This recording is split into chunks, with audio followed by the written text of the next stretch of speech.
ఏంటో ఈరోజైతే ఈయన చాలా నీరసంగా ఉండి లేగలేకపోయాడనమాట. ఆయన చేసే పని నేను కూడా చేద్దామని అనుకుంటే నాకు ఆ మామూలు గడతం అయితే రాదు కానండి. ఇలా పొలాలు అయితే చూద్దామని అలా కూర్చున్నాను. పొలాలు చూవి ఆయన కొంచెం సాయం అయితే చేద్దాం అనుకున్నాను. ఎందుకంటే ఈ రోజున అసలు ఒక పని కూడా చేసే పరిస్థితిలో లేడనమాట. జ్వరం బాగా వచ్చినట్టుంది, పడుకొని లేగలేదు.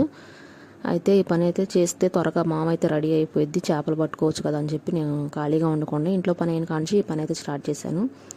ఇట్లా పుల్లలు అయితే సువ్వగలను కానండి, మావులు కట్టినట్టుగా అందరికీ కుదరదు. అట్లా మావు తయారు చేయటం అంటే మాటలు కాదండి, బాగా నేర్చుకొని ఉండాలి. అది ఎక్కడ తేడా వచ్చినా చేపలు అందులోంచి దూరిపోతాయి అనమాట, మనకు అల్లటం కుదరకపోతే.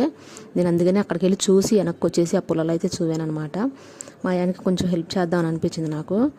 ఎందుకంటే డైలీ ఊపిరాడకుండా అటు చేపలు బట్టి ఇంటికి వచ్చి ఇట్లా మావులతో చాలా కష్టపడుతున్నారు కదా అని ట్రై చేశాను, కానీ నాకైతే కుదరలేదండి. అందుకనే ఇట్లా నాకు వచ్చిన పని అయితే నేను చేస్తాను.